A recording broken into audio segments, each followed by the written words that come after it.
రాజులకు రాజు ప్రభులో ప్రభు అయిన యేసుక్రీస్తు నామమున మీకు శుభములు. ఈరోజు దేవుడు మనకు అనుగ్రహించినటువంటి వాగ్దానము మత్తయి సువార్త 24వ అధ్యాయము 14వ వచనము. మరియు ఈ రాజ్య సువార్త సకల జనములకు సాక్ష్యార్థమై లోకమందంతటను ప్రకటింపబడును, అటు తరువాత అంతము వచ్చును.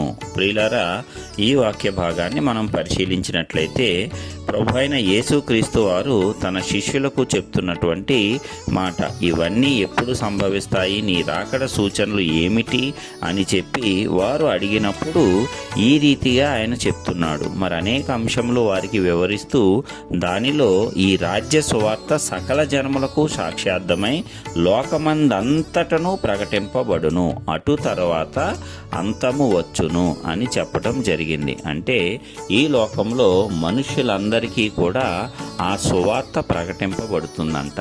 ఈ సువార్త ప్రకటింపబడినప్పుడు అదే వారి మీద సాక్షిగా నిలవబడుతుంది. ఎందుకంటే ఇక ఎవరూ కూడా తప్పించుకోవటానికి వీలు లేకుండా ఆ తీర్పులోనికి తీసుకొని రాబడాలి. అలాగ రాబడాలి అంటే వారికి ఆ సువార్త గురించి తెలియజేయబడాలి. ఆ సువార్త నేను వినలేదు, నాకెవరూ చెప్పలేదు, కాబట్టి నీవు నాకు ఎలాగ తీర్పు తీరుస్తావు అనేటువంటి అవకాశము దేవుడు ఎవ్వరికీ ఇవ్వడు. ఆయన నీతిమంతుడు, న్యాయవంతుడు, ఆయన జ్ఞానమునకు మితి లేదు. కాబట్టి ఇక్కడ కనికరపడి ఆయన శిష్యుల ద్వారా మనకు కూడా చెప్తున్నటువంటి మాట, అంత్యకాలాలను మనము ఎలాగ గుర్తించాలి అంటే ఈ రీతిగా మనకు ఒక రకమైనటువంటి సూచన ఇవ్వటం జరిగింది. మరి యొక్క రాజ్య సువార్త అంటే ఇప్పుడు మనము చదువుతున్నటువంటి యొక్క వాక్యము, యేసుక్రీస్తు ప్రభు వారిని కూర్చున్నటువంటి ధన్యవచనాలు అన్నీ కూడా మరి జనములకు సాక్ష్యార్థమై లోకమందంతటా ప్రకటింపబడవలసిందేనంట. అంటే మారుమూల ప్రాంతాల్లో కూడా ఈ యొక్క సువార్త ప్రకటింపబడాల్సిందే. అందుకు దేవుడు అనేకులను ఏర్పాటు చేసుకుంటాడు. అందుకే అంత్యదినములలో అనేకుల మీద నా ఆత్మను కుమ్మరిస్తాను అని చెప్పాడు. మరి బాలురు మొదలుకొని యవ్వనులు, వృద్ధులు అందరి మీద కూడా ఆత్మను కుమ్మరింపజేసి అందరి ద్వారా ఏ రీతిగానైనా సరే ఆయన యొక్క రాజ్య సువార్తను ఆయన ప్రకటింపజేసుకుంటాడు.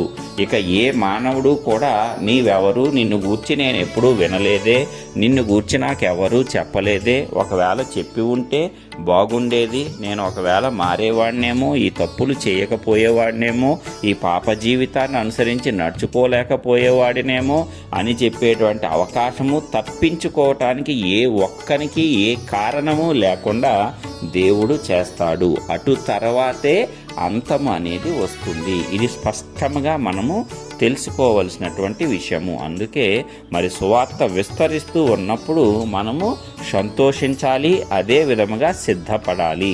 దేవుని యొక్క రాకడకు మనము కూడా విశ్వాసముతో, నిరీక్షణతో కనిపెట్టుకుంటూ దానికోసము మనము సిద్ధపడినట్లయితే మనము కూడా మన రక్షణను కాపాడుకోవటమే కాకుండా అనేక ఆత్మలను రక్షించగలగటానికి శక్తిమంతులమవుతాము. ఆ శక్తిని దేవుడే ఇస్తాడు. మరి అంత్యకాలంలో పంటను కోయటానికి అనేక మందిని దేవుడు ఏర్పాటు చేసుకుంటాడు. మరి మొదటిలో ఏమన్నాడు?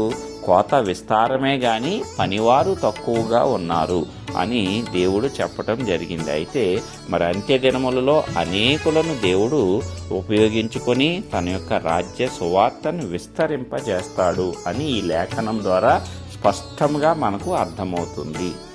కాబట్టి ప్రియులారా, ఈ లేఖనాన్ని బట్టి మనమందరము సిద్ధపాటు కలిగి ఉందాము. అదే విధముగా మనకు వచ్చిన ప్రతి అవకాశాన్ని ఉపయోగించుకొని దేవుని యొక్క పనిలో పాలి భాగస్థులం అవుదాము.